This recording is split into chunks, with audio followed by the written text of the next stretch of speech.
ไปสูงกลางในเจ้าตีวันลักไทยค่ะกูก็อันนี้ก็บรรยากาศเจ็ดมองกลางในคณะเขาก็ตีหันวิวจากตั้งสูงในตัวลงกับตั้งแต้มก็ตีหันหมอกในคณะกลางในเจ้าก็ตีมีก้นกว่าขี่เฮอค่ะอันนี้ก็ตีเจ็ดมองควายอย่างในคณะก็เต็มนี้ก้นขี่เฮอกันอยู่ค่ะเขาว่าบ่ขี่เฮอก็ตัวไรลูกเต็มเจ้าอีกหนึ่งค่ะเนาะเพราะกลางในก็ตีเป็นวิวหมอกเนาะเพราะกลางคำร้อนตีเป็นวิวไฟขึ้นนะคะอันนี้ก็บรรยากาศของพักเขาค่ะนะอันนี้เขาตื่นมาเยาก็ไม่เขาเตะอ่อนใต้คอเขากระชมบรรยากาศดีรีสอร์ทอันเขามานอนได้ค่ะนะที่ในก็เขาก็ติดแต่งไว้ก็จะเป็นโคมไฟแรงๆก็ตั้งไปขึ้นก็แคมหนักนะคะเขาก็ตีมาแหละตัวจบจะไหนก็กำเขาลงกว่ากินเขาตีรีสอร์ทเขามีปั่นกินเขาในค่ะนะแล้วก็เขาก็ตีโลกกว่าตีตัวเมืองแม่ฮ่องสอนอย่างนี้ค่ะก็กันในเพราะว่าเขาตีลงตัวเมืองแม่ฮ่องสอนในก็ตีมีรถเลิงขึ้นมากลางในคณะหมอก8 โมงในก็ตีขึ้นมาอย่างนี้ค่ะเพราะว่าเกินเลย8 โมงที่ในก็นี้อย่างนี้ค่ะเนาะเขามารอบเดียวด้วยเลยค่ะเขาก็รัดไว้เจ้าของตีห้องพักแน่เนาะเขาก็ว่าเขาติดลงพอเขาติดลงจอมรถเหลืองก็เขาก็รัดเขาไว้ว่ารถเหลืองมาเนี่ยเขาติดมาห้องเขาตั้งเหนือเนี่ยค่ะเนาะเขาได้อำไรลงจอมรถเหลืองอย่างไรค่ะเพราะว่าได้ก็เพื่อนเขาตีมาห้ามเขาตั้งเหนือเนี่ยก็เขาก็ตี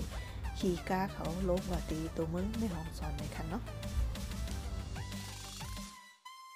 ระหว่างเขาเปิดโหลดเขาก็มาถ่ายรูปเด่นจังเจอตีตาเฮือในก่อนเลยค่ะเฮือในก็เพราะว่าหมอก9 โมงกว่านี่ก็มีก้นขี้เนี่ยค่ะเนาะเพราะว่ามันก็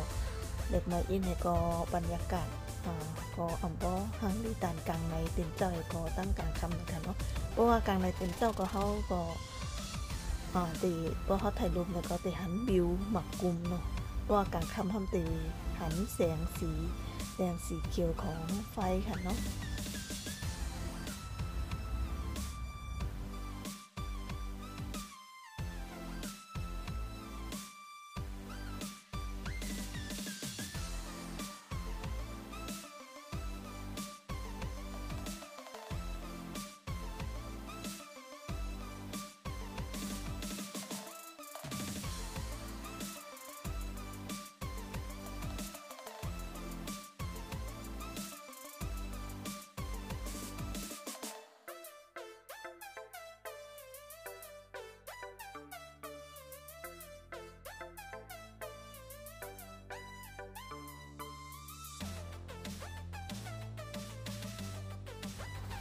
ตีแหล่อันตีจำตีบ้านรักไทยก็มีโครงการปรับปรุงพันแก่ก็น้ำตกผาซื้อนี่ค่ะก็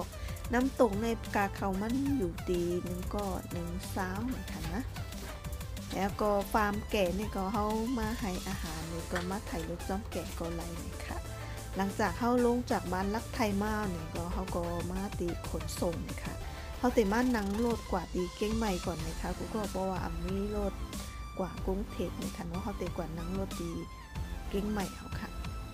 อันนี้ก็เข้ามาถึงตีเก้งใหม่กลางในก็เขาติดนั่งรถไฟมือเต็มเจ้าเนี่ยค่ะเนาะรถออกก็6 โมงกลางในครึ่งเนี่ยค่ะนะกว่าถึงกรุงเทพก็หมอก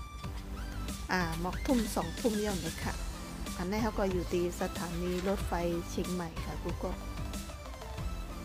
อันนี้ก็เขาก็เต็มมือขึ้นเย้าเนี่ยค่ะเนาะคิดไม่ก็เย้ากว่าตีนในค่ะสับเสริมภารกิจนี่ก็กดถูกใจปันอีกหนึ่งค่ะ